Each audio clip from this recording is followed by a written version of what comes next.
सर्वांना नमस्कार। जिल्हा शिक्षण व प्रशिक्षण संस्था सांगली आयोजित शिक्षक पात्रता परीक्षा TET ऑनलाईन मार्गदर्शन आजच्या 11वे पुष्पनिमित्त आमचे मार्गदर्शक प्राचार्य डॉक्टर विकास सलगर साहेब, सर्व ज्येष्ठ अधिव्याख्याता यांनी आज मला संधी दिली, त्याबद्दल मी सर्वांचे मनापासून आभारी आहे। आजच्या कार्यक्रमासाठी उपस्थित असलेले सर्व कॉलेजचे माननीय प्राचार्य, अधिव्याख्याता व सर्व प्रशिक्षणार्थींचे मी सहर्ष स्वागत करतो। पेपर पहिला, विषय पर्यावरण अभ्यास, घटक आपले जीवन, कुटुंब, समाज, आरोग्य, आहार व वस्त्र। सादरकर्ते श्री बाहुबली अण्णाप्पा नोरजे, अध्यापकाचार्य, Kasturba junior college of education, Sangli. घटक पहिला, आपले जीवन। जीवनात अनेक घटकांचा समतोल साधणे गरजेचे आहे। कुटुंब, समाज, आरोग्य, आहार आणि वस्त्र हे आपल्या जगण्याचे आधार आहेत। यांचा परस्पर संबंध आपल्या जीवनावर प्रभाव पडतो। सर्वप्रथम आपण जीवन म्हणजे काय पाहायचं आहे। शारीरिक, मानसिक, सामाजिक आणि आध्यात्मिक दृष्ट्या अस्तित्व म्हणजे जीवन होय। प्रत्येकाची जीवन कहाणी वेगवेगळी असते। जीवनातील सकारात्मक आणि नकारात्मक अनुभवांचा संच म्हणजे जीवन होय। जीवनातील मूल्ये, आपल्या जीवनामध्ये आपण प्रामाणिकपणा असणे आवश्यक आहे। त्याचबरोबर प्रेम, आपुलकी असणे गरजेचे आहे। कौटुंबिक संबंध सर्वांशी चांगले असणे आवश्यक आहे। मैत्री, आपुलकी सर्वांसाठी ठेवणे आवश्यक आहे आणि जीवनातील ही सर्व मूल्ये आचरण करणे फार गरजेचे आहे। जीवनातील आदर्श, आपण जीवनामध्ये अनेक व्यक्तींचा आदर्शपणा ठेवलेला असतो। त्यामध्ये स्वामी विवेकानंद असतील, त्याचबरोबर महात्मा गांधीजी असतील, छत्रपती शाहू महाराज असतील, डॉक्टर बाबासाहेब आंबेडकर असतील, ज्योतिराव फुले असतील, यांच्या विचाराचा प्रभाव आपल्या जीवनावरती पडलेला असतो।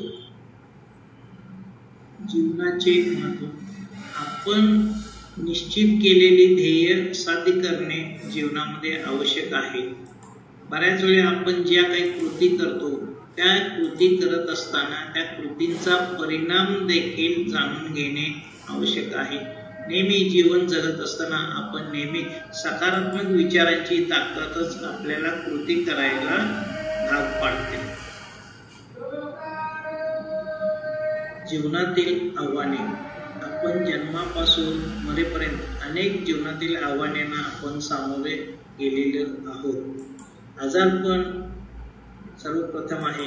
यामध्ये आपण विविध आजार ज्यावेळी आपल्याला असतो, त्या आजारावरती उपचार करण्यासाठी आपण अनेक औषधे आपल्याला घ्यावी लागतात। दुसरी समस्या आहे आर्थिक समस्या।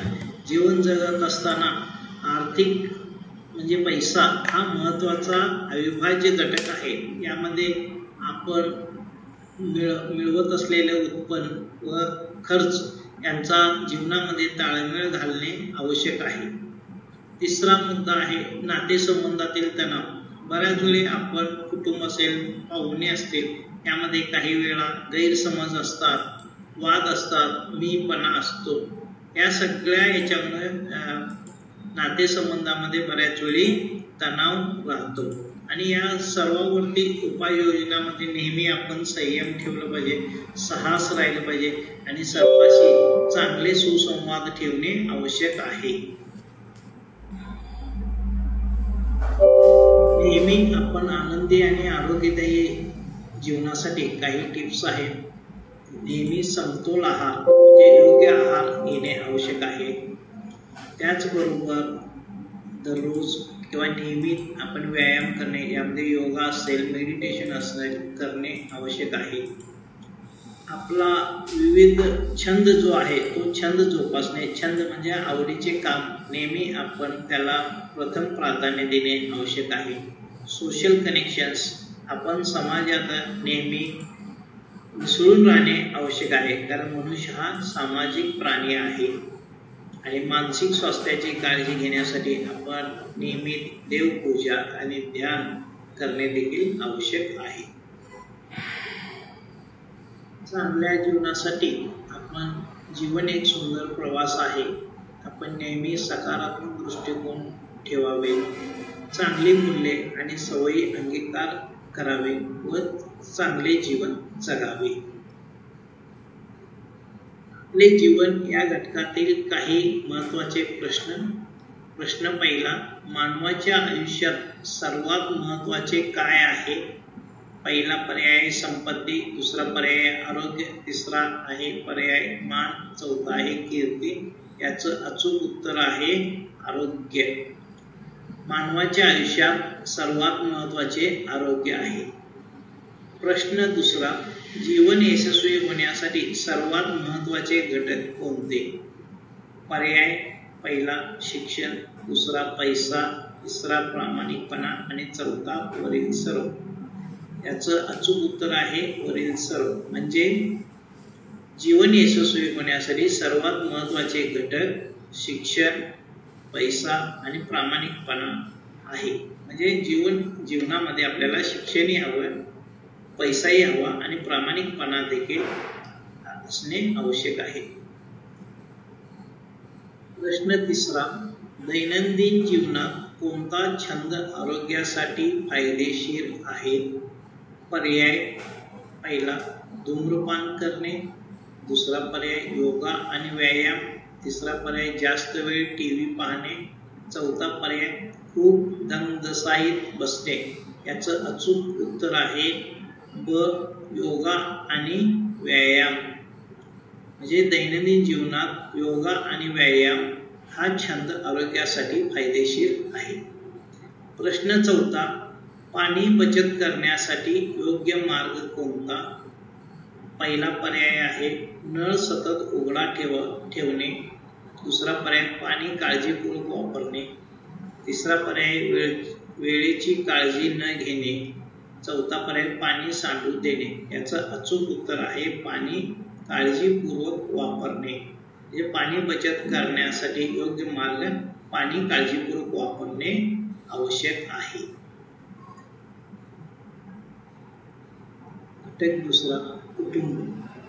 ज्या घरामध्ये आपण राहतो, जेथे आई बाबा, आजी आजोबा, मावशी आत्या सर्वजण ज्या घरामध्ये राहतात, त्या सर्वांना आपण कुटुंब असं म्हणतो. सर्वप्रथम व्यक्तिमत्व घडवणारी पहिली शाळा म्हणजे कुटुंब होय. प्रेम, आधार व सुरक्षितता आपल्याला कुटुंबातूनच मिळते. आपल्यावर मूल्य, संस्कार, परंपरा यांचे जतन हे कुटुंबाकडूनच शिकवले जाते. जबाबदारीची भावना आणि सहकार्याची वृत्ती देखील आपल्याला कुटुंबातील थोर मोठ्या व्यक्तींच्याकडूनच मिळते. तर आता आपण कुटुंब म्हणजे काय पाहायचं आहे. कुटुंब म्हणजे नातेवाईकांचा समूह. ज्या घरामध्ये जे लोक राहतात त्या सर्वांना मिळून आपण त्यांना कुटुंब म्हणतात. त्या कुटुंबामध्ये प्रमुख काही वेळा आजोबा असतील किंवा वडील असतात. म्हणजे मोठे व्यक्ती या कुटुंबाचे प्रमुख असतात आणि सर्वांच्या गरजा पूर्ण करणे ही त्यांची जबाबदारी असते आणि सर्वांचं पालकत्व ते सांभाळतात.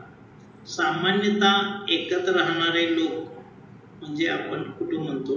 सामाजिक आणि भावनिक आपल्याला आधाराचं केंद्र हे आपल्या कुटुंबामध्ये मिळते. आई वडील यांच्यामुळे आपल्याला भरपूर प्रमाणात मार्गदर्शन मिळते.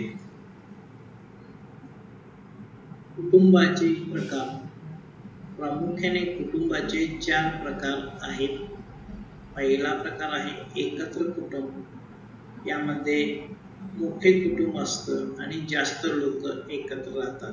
ज्या कुटुंबामध्ये आजी आजोबा, आजोबांचे बंधू, काका काकू हे सर्वजण एकत्र राहत असतात, त्याला आपण एकत्र कुटुंब असे म्हणतात.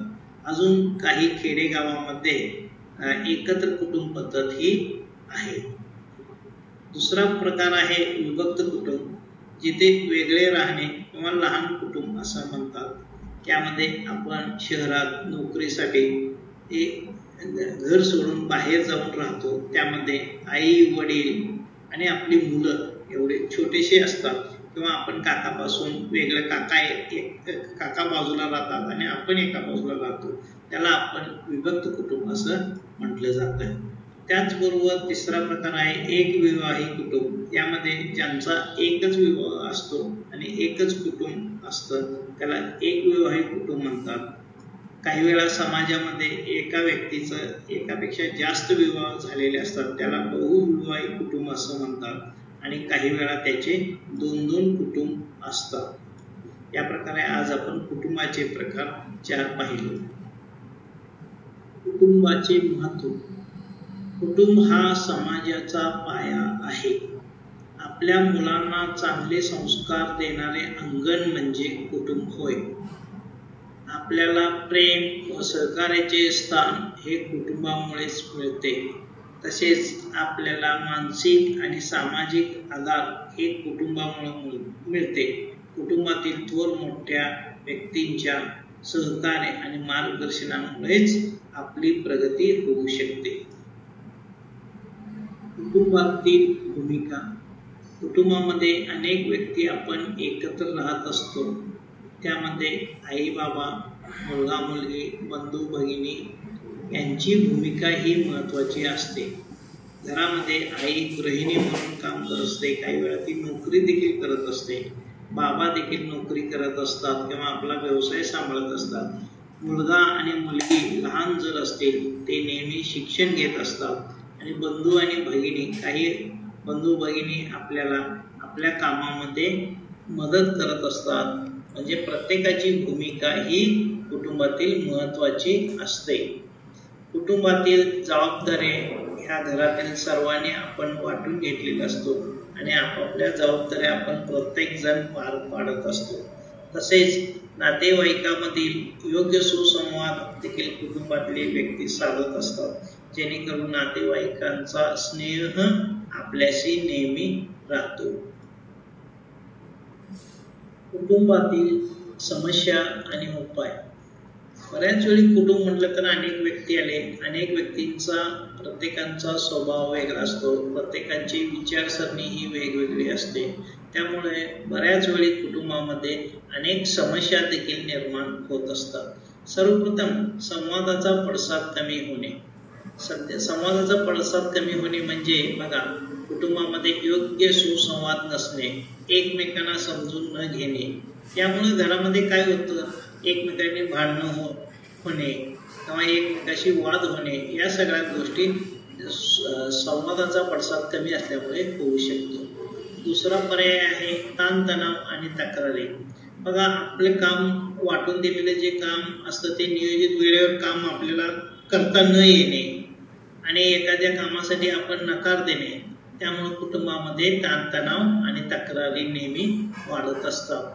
याच्यावरती आपण उपाय म्हणजे आपण एकमेकांना सामंजस्य, सुसंवाद साधला पाहिजे, तडजोड करता आलं पाहिजे, एकमेकांना समजून घेणे आवश्यक आहे. यामुळे कुटुंबातील काही समस्या नक्कीच कमी होतील आणि कुटुंब हे आनंददायी राहील. कुटुंब हे सामाजिक जीवनाचे मूलभूत अंग आहे. एकत्र राहण्याची आणि प्रेमाची बंध सांभाळण्याची गरज कुटुंबामध्ये आवश्यक आहे. कुटुंब या घटकातील काही प्रश्न पहिला, विभक्त कुटुंबामध्ये कोणते सदस्य असतात? पहिला पर्याय आजी आजोबा व नातवंड. दुसरा पर्याय पालक व त्यांची मुले. तिसरा पर्याय सर्व सदस्य एकत्र. चौथा पर्याय काका काकू व मावशी याचं अचूक उत्तर आहे पालक व त्यांची मुले. जे विभक्त कुटुंबामध्ये पालक व त्यांची मुले हे सदस्य असतात. प्रश्न दुसरा, कुटुंबाचे मुख्य कार्य कोणते? पहिला पर्याय शिक्षण देणे, दुसरा पर्याय संरक्षण व प्रेम देणे, तिसरा पर्याय उत्पन्न मिळवणे, चौथा पर्याय प्रवास करणे. याचं अचूक उत्तर आहे संरक्षण व प्रेम देणे. म्हणजे कुटुंबाचे मुख्य कार्य संरक्षण व प्रेम देणे होय. प्रश्न तिसरा, आपल्या कुटुंबातील सदस्यामध्ये प्रेम वाढवण्यासाठी काय करणे आवश्यक आहे? पर्याय पहिला एकमेकाशी मोकळेपणाने संवाद साधणे, दुसरा पर्याय सतत टीका करणे, तिसरा पर्याय एक दुसऱ्याला टाळणे, चौथा पर्याय मतभेद टाळणे नाही. याचं अचूक उत्तर आहे एकमेकाशी संवाद साधणे. म्हणजे आपल्या कुटुंबातील सदस्यामध्ये प्रेम वाढवण्यासाठी एकमेकाशी मोकळेपणाने संवाद साधणे आवश्यक आहे. प्रश्न चौथा, कुटुंबातील सदस्यामध्ये संवाद का आवश्यक आहे? पर्याय पहिला आहे मतभेद वाढवण्यासाठी, दुसरा पर्याय परस्पर समज आणि सहकार्य वाढवण्यासाठी, तिसरा पर्याय वादविवाद वाढवण्यासाठी, चौथा पर्याय आहे एकाकी राहण्यासाठी. याचं अचूक उत्तर आहे परस्पर समज आणि सहकार्य वाढवण्यासाठी. कुटुंबातील सदस्यामध्ये संवाद परस्पर समज आणि सहकार्य वाढवण्यासाठी आवश्यक आहे. तिसरा आहे समाज. आपण समाजामध्ये राहतो म्हणजे मनुष्य एक सामाजिक प्राणी. आपल्याला अवतीभोवती जे लोक आपल्या बाजूला राहतात त्या सर्वांना म्हणून आपण समाज म्हणतो. आपण समाजामध्ये राहत असताना परस्पर एकमेकांना सहकार्य करतो, एकजुटीने राहतो आणि आपले सण उत्सव किंवा काही परंपरा रूढी परंपरा आहेत त्याचं आपण अवलंब करतो. शिक्षण, संस्कृती आणि प्रगती यांचा प्रसार आपल्याला समाजामुळेच होतो. सामाजिक जबाबदारीचे पालन आपण सर्वांनी करणे गरजेचे आहे. उदाहरणार्थ सामूहिक कार्यक्रम, बऱ्याच वेळी उत्सव, सण असतील किंवा जत्रा असतील, काही कार्यक्रम असतील, या कार्यक्रमामध्ये सर्वांनी सहभाग घेणे आवश्यक आहे. तसेच विविध समाजसेवा उपक्रम असतील, ज्यावेळी श्रमदान असेल अशा किंवा स्वच्छता अभियान असेल, यामध्ये देखील आपण सर्वांनी सहभाग घेणे आवश्यक आहे. समाज म्हणजे काय? लोकांचा संघटित समूह म्हणजे समाज होय. सामान्य जागरूकता, संस्कृती व मूल्ये असलेला समूह म्हणजे समाज होय. या समाजामध्ये म्हणजे आपली धार्मिक किंवा इतर काही संस्कृती वगैरे असतात त्याचं जोपासना आपण करीत असतो. एकमेकाशी नाते, संपर्क आणि सहकार्य म्हणजे समाज होय. समाजाशिवाय मनुष्याचे जीवन जगणं अशक्य असतं. समाजाचे प्रकार चार. पहिला प्रकार आहे लघु समाज. जे वाडी, वस्ती, छोट्याशा गाव मध्ये राहतात, अनेक कुटुंब एकत्र राहतात, त्याला आपण लघु समाज असं म्हणता येते. मध्यम समाज, जेथे लोकसंख्या जास्त असते, नगर असेल, मोठे शहर असेल, या ठिकाणी राहणारे जे समाज असतो त्याला आपण मध्यम समाज असं म्हणतात. मोठा समाज, जो राज्यात किंवा अनेक राष्ट्रामध्ये राहू शकतो असा समाज, म्हणजे जिथे लोकांची संख्या ही भरपूर प्रमाणात असते, त्याला आपण मोठा समाज असं म्हणतात. आणि त्याचबरोबर सांस्कृतिक, आर्थिक आणि राजकीय समाज हा देखील समाजाचा चौथा प्रकार आहे. समाजाची वैशिष्ट्ये. लोकांचे परस्पर संबंध चांगले असणे ही समाजाची पहिली वैशिष्ट्य आहे. सांस्कृतिक मूल्ये आणि परंपरा जोपासना करता येणे, सामाजिक नियम आणि कायदे पालन करणे, सहयोग आणि एकमेकांना सहकार्य करणे ही सर्व समाजाची वैशिष्ट्ये आहेत. समाजाचे महत्त्व. सुसंस्कृत जीवनासाठी आधार. सामूहिक सुरक्षा व संरक्षण समाजामुळे मिळते. संस्कार आणि मूल्यांचा प्रसार समाजामुळेच होतो. सामाजिक स्थिरता आणि समाजाचा विकास हा देखील समाजामुळेच होतो. समाजातील घटक. कुटुंब हा समाजातील महत्त्वाचा घटक आहे.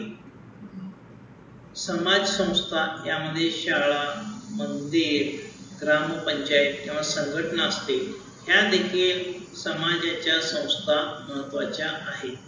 आणि तिसरं आहे समूह आणि वर्ग. आपण एकत्र राहत असलेले लोकांचा संग्रह होय. समाजाचा विकास म्हणजे व्यक्तीचा विकास होय. प्रत्येक घरातील व्यक्तीचा विकास होणे गरजेचे आहे. व्यक्तीचा विकास झाला तर कुटुंबाचा विकास होतो आणि कुटुंबाचा विकास झाला तर समाजाचा विकास होतो. समाजाचा विकास झाला तर गावचा विकास होतो. गावचा विकास झाला तर त्या राज्याचा किंवा त्या जिल्ह्याचा विकास होतो आणि राज्य आणि जिल्ह्याचा विकास झाला तर तो देशाचा विकास होतो. म्हणजे प्रत्येक ठिकाणी सुरुवात ही व्यक्तीपासून सुरुवात होते आणि व्यक्तीचा विकास हा समाजामुळेच होऊ शकतो. दुसरा महत्त्वाचा मुद्दा सामाजिक बंध मजबूत ठेवणे. समाजातला जो बंध आहे, एकत्र आपण राहणे, एकमेकाशी मदत करणे, सहकार्य करणे, एकमेकांचे विचार किंवा सुसंवाद समजून घेणे, या सगळ्या सामाजिक बंध मध्ये मजबूत ठेवणे आवश्यक आहे. आणि तिसरा, समाजातील प्रत्येक कार्यक्रमात किंवा कोणत्याही उपक्रमात प्रत्येकांचा सहभाग असणे आवश्यक आहे आणि समाजाच्या विकासासाठी प्रत्येकाने सहभाग असणे आवश्यक आहे. समाज या घटकातील काही महत्त्वाचे प्रश्न. पहिला, समाजीकरणाची प्रक्रिया कोणत्या घटकामुळे सुरू होते? पहिला पर्याय शाळा, दुसरा पर्याय परिवार, तिसरा पर्याय समाज, चौथा पर्याय आहे मित्रमंडळ. याचं अचूक उत्तर आहे परिवार. म्हणजे समाजीकरणाची प्रक्रिया परिवार या घटकामुळे सुरू होते. प्रश्न दुसरा, समाजीकरणाचे मूलभूत घटक कोणते आहेत? पहिला पर्याय परिवार, शाळा, समाज व माध्यमे. दुसरा पर्याय आहे फक्त परिवार. तिसरा पर्याय आहे मित्रमंडळ व समाज. चौथा पर्याय आहे फक्त शाळा. याचं अचूक उत्तर आहे परिवार, शाळा, समाज व माध्यमे. म्हणजे समाजीकरणाचे मूलभूत घटक परिवार आवश्यक आहे, शाळा आवश्यक आहे, समाज आणि विविध माध्यमे आवश्यक आहेत. प्रश्न तिसरा, कुटुंब आणि समाज यामध्ये काय फरक असतो? पर्याय पहिला, कुटुंब लहान गट व समाज मोठा गट. दुसरा पर्याय आहे सामाजिक संस्था फक्त शारीरिक. तिसरा पर्याय आहे कुटुंब नेहमी नागरिक वस्तीत असतो. चौथा पर्याय आहे समाज फक्त धार्मिक असतो. याचं अचूक उत्तर आहे कुटुंब लहान गट, समाज मोठा गट. म्हणजे कुटुंब हा नेहमी लहान असतो आणि समाज हा मोठा गट असतो. म्हणजे कुटुंब आणि समाज यामध्ये कुटुंब नेहमी लहान गट व समाज हा नेहमी मोठा गट असतो. प्रश्न चौथा, समाजशास्त्राचा मुख्य अभ्यास काय आहे? पहिला पर्याय आहे आर्थिक व्यवहार. दुसरा पर्याय आहे भौगोलिक माहिती. तिसरा पर्याय आहे मानवी समाज आणि त्यातील संबंध. आणि चौथा पर्याय आहे धार्मिक पूजा. याचं अचूक उत्तर आहे मानवी समाज आणि त्यातील संबंध. समाजशास्त्राचा मुख्य अभ्यास म्हणजे मानवी समाज आणि त्यातील संबंध याविषयी अभ्यास करणे होय. नंतरचा घटक आहे आरोग्य म्हणजे काय? शारीरिक, मानसिक, सामाजिक आणि आध्यात्मिक दृष्ट्या निरोगी असण्याची अवस्था म्हणजे आरोग्य होय. याला इंग्रजीत आपण हेल्थ असे म्हणतो. फक्त आजार नसणे नव्हे तर सर्व प्रकारे आपण तंदुरुस्त राहणे म्हणजे आरोग्य होय. आरोग्याचे महत्त्व. चांगले आरोग्य हे मनुष्याच्या जीवनाचा पाया आहे. म्हणजे चांगले आरोग्य असेल तर चांगले जीवन जगू शकतो. तंदुरुस्तीमुळे काम करण्याची क्षमता वाढते. आपलं आरोग्य जर चांगलं असेल तर आपलं काम करण्याची क्षमता देखील चांगली असते. आजार टाळण्यासाठी आणि दीर्घायुष मिळवण्यासाठी चांगले आरोग्य असणे आवश्यक आहे. आरोग्याचे घटक. पहिला घटक आहे शारीरिक आरोग्य. शारीरिक आरोग्य चांगले ठेवण्यासाठी आपण व्यायाम आणि योग्य आहार असणे आवश्यक आहे. दुसरा आहे मानसिक आरोग्य. म्हणजे ताणतणाव नियंत्रित करणे. यासाठी आपल्याला नेहमी सकारात्मक विचार करणे आवश्यक आहे. सामाजिक आरोग्य. यामध्ये समाजातील व्यक्तीशी योग्य संबंध असणे. समाजामध्ये आपण नेहमी सक्रिय सहभाग असणे आवश्यक आहे, ज्यामुळे आपले सामाजिक आरोग्य चांगले राहते. चौथा घटक आहे आध्यात्मिक आरोग्य, ज्यासाठी आपल्याला मनशांती, समाधान, सुख यासाठी आपण मनशांती, धर्म आणि सकारात्मक विचार ठेवणे आवश्यक आहे. आरोग्य चांगले राखण्यासाठी काही टिप्स. नेहमी संतुलित आहार घेणे, नियमित व्यायाम करणे, पुरेशी झोप घेणे, थकवा आणि तणाव कमी करणे, स्वच्छता आणि आरोग्यपूर्ण जीवनशैली जगणे होय. आरोग्य हीच खरी संपत्ती आहे. निरोगी जीवन जगण्यासाठी दिनचर्या सुधारावी लागेल. नेहमी सकारात्मक दृष्टिकोन ठेवायला हवा. आरोग्य या घटकातील काही महत्त्वाचे प्रश्न. प्रश्न पहिला, सतत व्यायाम केल्याने काय होते? पर्याय पहिला, रोगप्रतिकारक शक्ती वाढते. दुसरा पर्याय, आळस वाढतो. तिसरा, वजन वाढते. चौथा पर्याय आहे, झोप लागत नाही. याचं अचूक उत्तर आहे रोगप्रतिकारक शक्ती वाढते. म्हणजे सतत व्यायाम केल्याने रोगप्रतिकारक शक्ती वाढते. प्रश्न दुसरा, झोपेचे शरीरावर काय परिणाम होतो? पहिला पर्याय, ताजेतवाने वाटते, वजन वाढते, वजन कमी होते, धावपळ वाढते. याचं अचूक उत्तर आहे ताजेतवाने वाढते. म्हणजे झोपेचे शरीरावर ताजेतवाने वाढते हा परिणाम होतो. प्रश्न तिसरा, आपल्या आरोग्यासाठी व्यायाम का आवश्यक आहे? पहिला पर्याय, शरीराला ताण देण्यासाठी. दुसरा पर्याय, रोगप्रतिकारक शक्ती वाढवण्यासाठी. तिसरा पर्याय, थकवा वाढवण्यासाठी.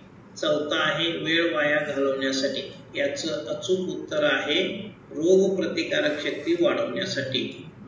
आपल्या शरीरात आपल्या आरोग्यासाठी व्यायाम रोगप्रतिकारक शक्ती वाढवण्यासाठी आवश्यक आहे.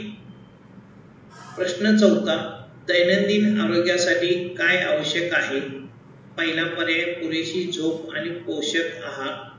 दुसरा पर्याय आहे, जास्त प्रमाणात गोड खाणे. तिसरा पर्याय आहे, त्याशिवाय काहीही न करणे, कधीच व्यायाम न करणे. याचं अचूक उत्तर आहे पुरेशी झोप आणि पोषक आहार. दैनंदिन आरोग्यासाठी पुरेशी झोप आणि पोषक आहार आवश्यक आहे. घटक आहार. जीवनामध्ये संतुलित व पौष्टिक आहाराची गरज आहे. प्रोटीन्स, विटॅमिन्स, फायबर, मिनरल्स ची अत्यंत आवश्यक आहे. जंक फूड टाळणे व पाणी पुरेशा प्रमाणात पिणे आवश्यक आहे.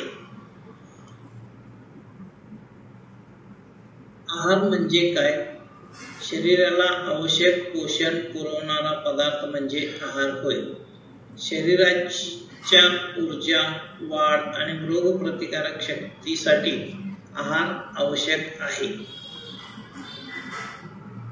आहाराचे प्रकार. पहिला आहे संतुलित आहार, याला बॅलन्स्ड फूड असं म्हणतात. आवश्यक सर्व आहार घटकांचा समावेश या संतुलित आहारामध्ये होतो. यामध्ये कर्बोदके, शर्करा, प्रथिने, स्निग्ध पदार्थ, जीवनसत्वे व खनिजे या घटकांचा समावेश असतो. दुसरा प्रकार आहे निरोगी आहार, याला आपण हेल्दी फूड असे म्हणतो. शरीरासाठी उपयुक्त असा आहार घटक असतो. यामध्ये हा हलका आहार असतो आणि पचण्यासाठी सोयीचं असतं. तिसरा प्रकार आहे अपायकारक आहार, याला आपण अनहेल्दी फूड असं म्हणतो. शरीरासाठी उपयुक्त नसलेले आहार घटक यामध्ये असतात, जसे जंक फूड असतील आणि बेकरीतले काही पदार्थ जे आहेत ते सगळे अपायकारक आहार घटक आहेत.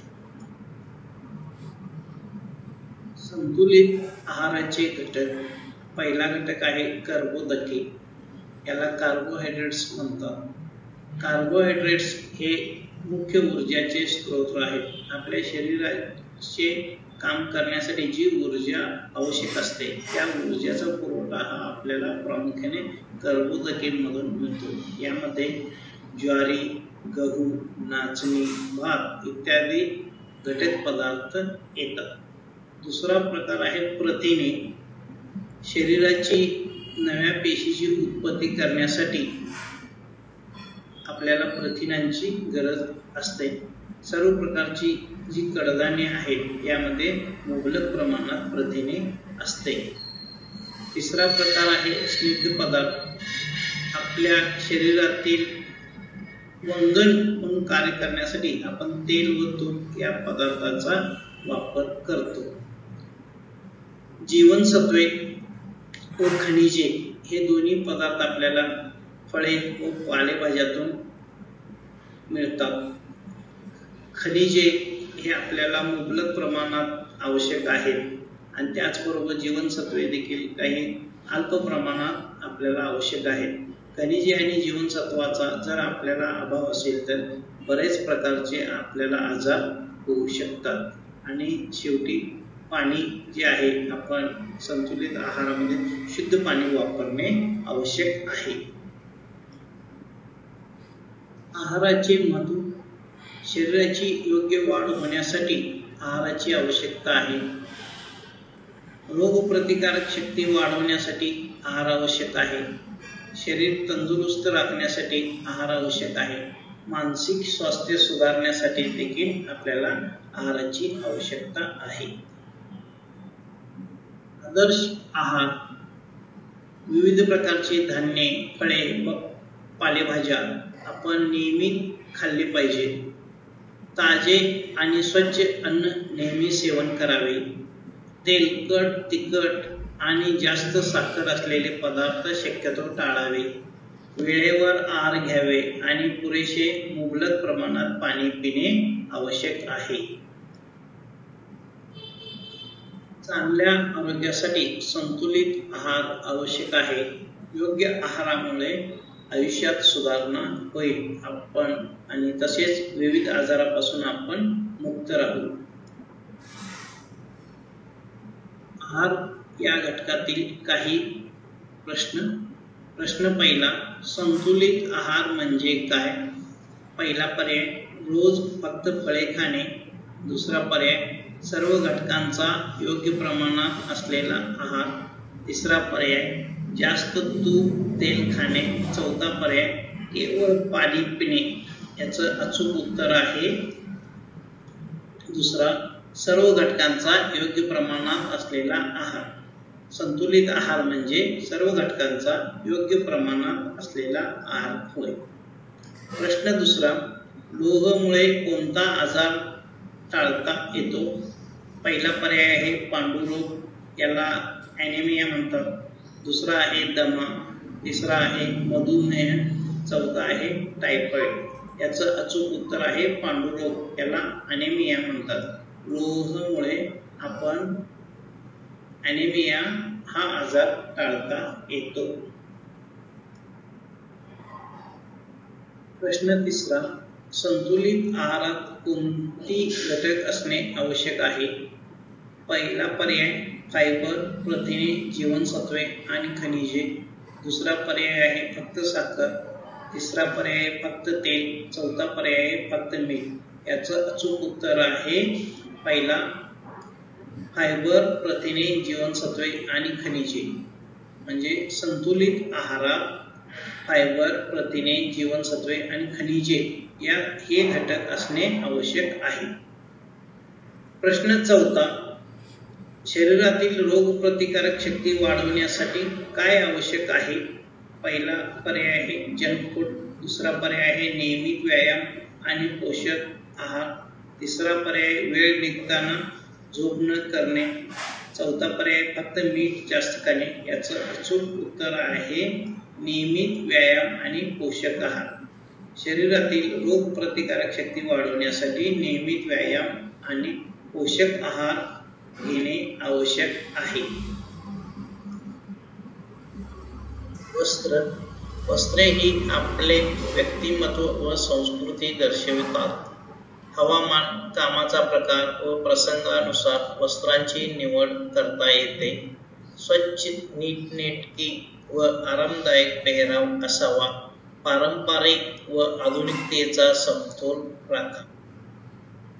वस्त्र म्हणजे काय? वस्त्र म्हणजे कपडे जे शरीर झाकण्यासाठी वापरले जातात।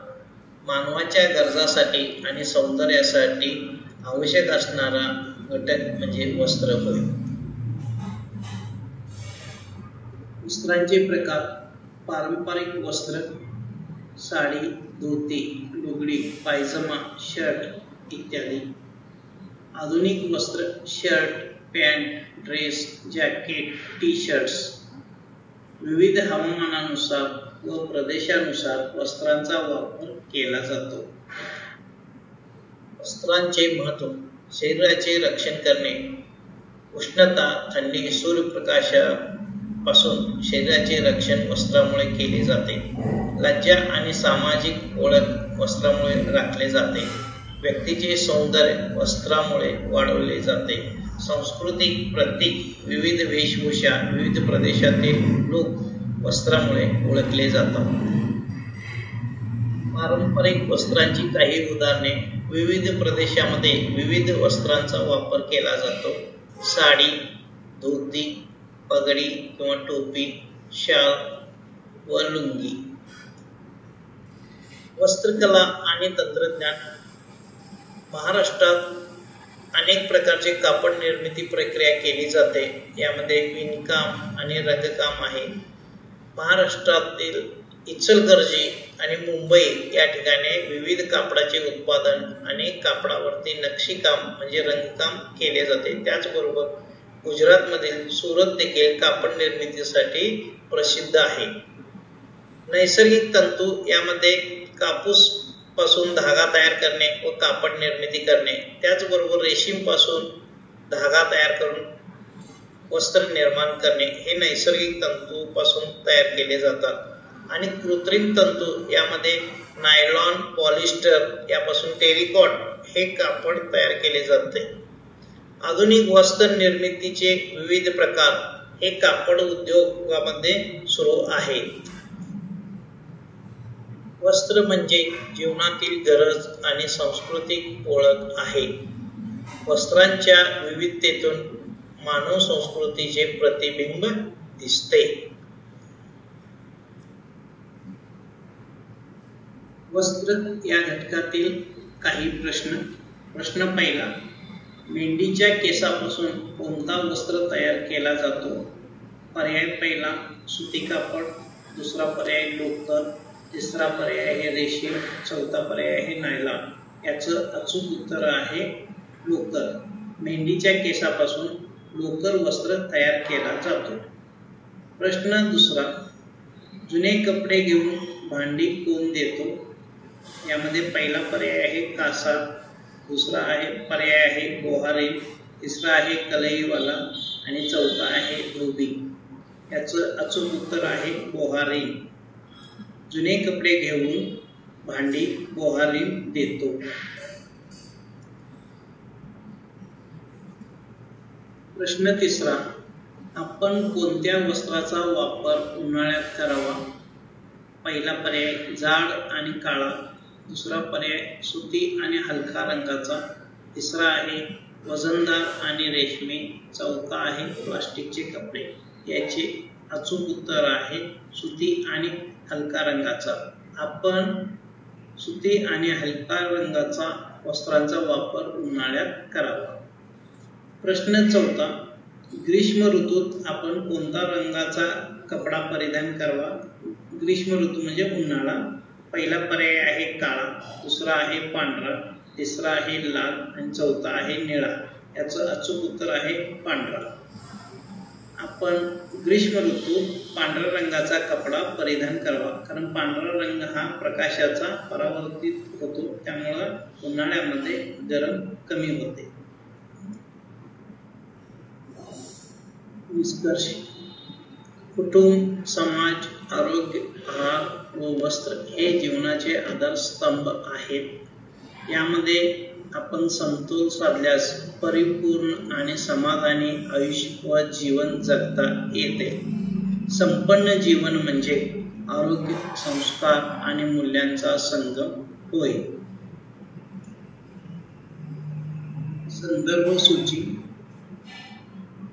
इयत्ता 3री ते 5वी परिसर अभ्यास, पाठ्यपुस्तक महाराष्ट्र राज्य पाठ्यपुस्तक निर्मिती व अभ्यासक्रम संशोधन मंडळ म्हणजे बालभारती पुणे। इयत्ता 6वी ते 8वी सामान्य विज्ञान पाठ्यपुस्तक महाराष्ट्र राज्य पाठ्यपुस्तक निर्मिती व अभ्यासक्रम संशोधन मंडळ बालभारती पुणे। म्हणजे इयत्ता 3री ते 8वी पर्यंतचे तुम्ही परिसर अभ्यास, सामान्य विज्ञान आणि सामाजिक शास्त्र हे तिन्ही पुस्तक वापरणे आवश्यक आहे।